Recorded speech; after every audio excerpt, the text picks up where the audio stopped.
A famous man has rightly said in the past, a man is but his own thoughts. I'm really glad to introduce today someone on our platform who is a registered social worker, a psychotherapist, and of course, an owner of Mind Metaphors, where minds are healed. I'm really glad to know that she has also served way back in India and also have helped the tsunami affected people.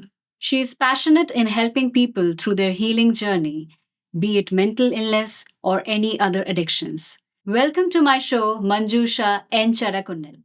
Thank you. It's an absolute pleasure to have you here. My pleasure. So, without wasting much time, because I know we have a lot of things to ask you, so I'll start with my first question because since you are also from India and that too the southern part of India, so I would like to know your journey from India to Canada and being a psychotherapist here. Okay, first of all, thank you. Thank you for this opportunity to sit here with you and, giving me this opportunity to express myself. I reached here in 2012 and I was working there in India as a social worker and just like other people, integrating to the Canadian culture was something challenging, as always, because a different culture, different career path. So the journey started in 2015, and in 2018, I switched to my career to mental health and psychotherapy. So that's how I started my journey. Well, I'm pretty sure the people who are interested in this career, you will definitely be a role model for them. That I don't know. Because every small step is definitely taking us to a bigger leap. So we are definitely looking for that. I have gone through your website and it's named as Mind Metaphors. So tell us more about it. Well, I would say starting a business is always challenging, right? So, creating a structure, a model that is from the scratch, right? We have to decide what you want to do, what you would like to deliver, what is the population, what is the geographical area you want to cover. So, it's basically to do that research and setting that structure for the business. And also, I wanted to deliver what I would like to do for people. So this was one of the major part, and also with my full-time job and working on one side business is, yeah, it was quite challenging, I would say, but it is possible. That's what I've proved. Yeah, definitely.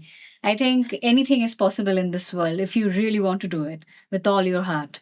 So you are a living example of that.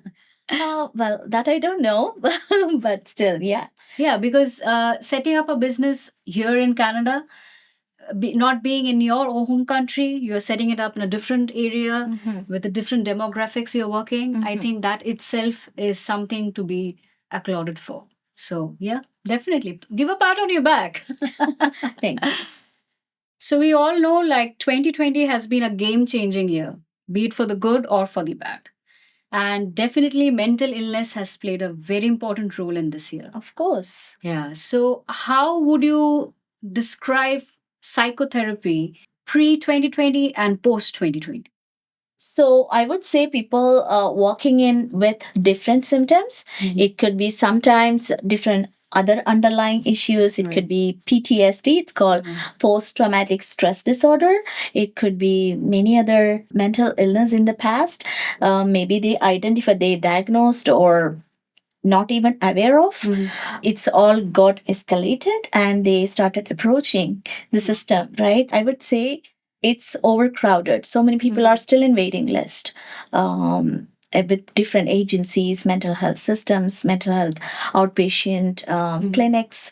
So yeah, it's not uncommon to see that, it's still very, very, very huge number of people in lineup. Yeah. I think that's scary as well as sad to know like people are still in the waiting list. In such cases, help is required ASAP, like as soon as possible. So, but yeah, it's, I would say like people like you are helping there as much as possible. And I think for that, the society is definitely obliged to you all people for the work that you're doing for us. It's just like any other service, right? It's just like any other medical system, they provide services like doctor or chiro practitioner, any other physiotherapy. It's same, but the problem here is there are a lot of stigma around mental health. Right. So that will limit them to access service. Right. There we are trapped. Right. So they wait for that final moment. It's called crisis. Right. To seek out help. So that is the problem, right? So then we intervene, then they realize, acknowledging that I have a kind of mental illness or I have a diagnosis, right? So that acknowledgement is challenging for people, I have seen. It's like the self acceptance is very difficult out here. So once you realize you are dealing with something and you seek out for help, it's then you take a next step ahead. That's the thing, right? Because most of the people don't like to say, like, okay, I'm suffering from mental illness. They don't like to say, but they would like to say, okay, I'm having fever, I'm having COVID, I'm having so many things, but mental illness is never a thing. It is a stigma attached with it, right? So it's okay to say, I'm diagnosed with osteoporosis, Right. or some illness, but it's not okay to say that I have depression. Working with people of color, it was more challenging. It's more challenging for them because the vocabulary is not familiar to them, right? So it's very hard when someone say that, you have this or you have anxiety. Oh, what is that, right? So then there is a diagnosis. So doctor is coming up with a diagnosis. Do you want medication? So it's overwhelming for them to acknowledge it. So that is the major part I'm challenged with. It's more of that language, using those language at work or working in my private practice. So I have to switch terminologies, I have to switch language.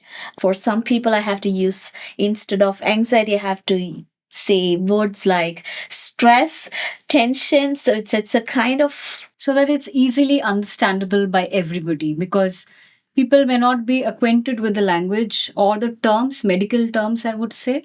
So then you have to break it down so that a common man understands that. Yeah, with examples. Yeah. So especially how mental health and physical body, so they look at it as two units, right? My body and my brain is different. No, it is not. It whatever the thinking, whatever our cognitive function, the stress, how that will affect the body, right? So the physiological symptoms, why I have this pain, long-standing, different chronic illnesses, different mental health systems like PTSD or depression. It will affect our physical health too. But many people, they don't understand it, right? Say they report the doctor, they walk into different clinics and healthcare system with different pain, neck pain, back pain, but their investigations are all negative. But there would be an underlying mental health concerns around it, but they don't understand it, or they don't. It could be the lack of knowledge around it, or that awareness, I would say. So yeah, it is. These are the challenges I faced in the past, and even I'm facing right now. So I heard a medical term, you said post-traumatic stress disorder.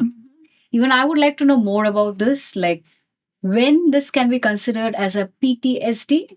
Yes. Yeah. PTSD is a mental health condition that is triggered by any traumatic event. Okay. And it's associated with different symptoms like flashbacks, intrusive memories of the particular event happened, and some other physiological symptoms. And it could be anxiety, even depression too. Different people have different symptoms, but majority of the people reported me with flashbacks, nightmares. They wake up from sleep, insomnia, and even social anxiety is part of it sometimes. So yeah, it's a kind of it could be a package of different diagnoses, but it could be sometimes PTSD. So it's basically an event which has happened in the past, which has created an immense trauma in that person's mind, and that has been building over the ages, and that has caused to several symptoms, be it nightmare, be it social anxiety, or the other symptoms that you say. So that's basically how we would define the post-traumatic stress disorder. Yes, all these symptoms.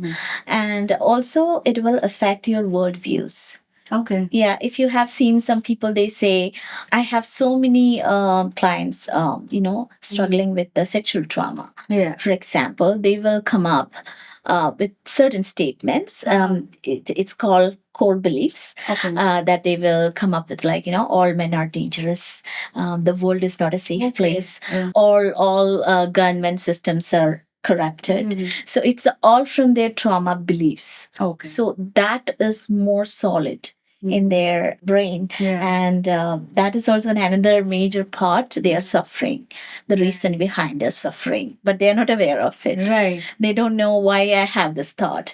Most of the people, they say, I'm not good enough. It's all because of me. It's only happening to me. Right. Right. So it's kind of set of belief systems, and also different emotions, like guilt, fear, trust issues, different kinds of emotions, I would say. So basically, what I'm learning is mental illness is a huge umbrella. Yes. Right? And underneath that, you have depression, you have anxiety, you have PTSD, and several other things. They might share the common symptoms, but it's up to people like you who can help in defining what exactly it is falling into, whether it's a depression, anxiety, or any other diseases that I would call under mental illness. Am I right in saying that? In order to diagnose, of course, they have to go to a psychiatrist or doctor to get assessed, and then they can go for the mental health or psychotherapy or counseling or whatever, appropriate treatment strategies. But before, I would recommend getting a diagnosis would help. Okay. Because that would always helpful for a therapist or a counselor to prepare that treatment goals and treatment strategies. So I would say diagnosis would help. Yeah. For any mental health professionals. So if a person is staying in Ontario, since you are registered here itself, so if that person wants to seek for some medical help in terms of mental illness, what would be the steps you would suggest like they should follow?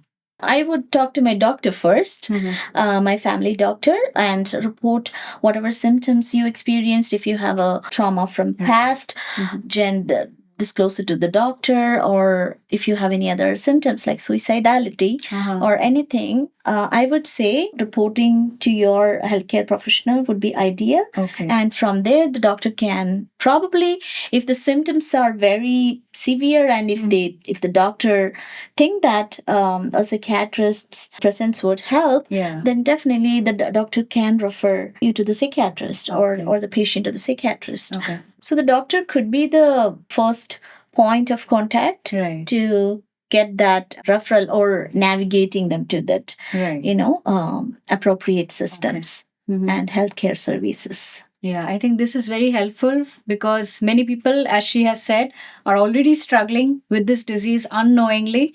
And often they do not know whom to reach or how to go ahead with the treatment.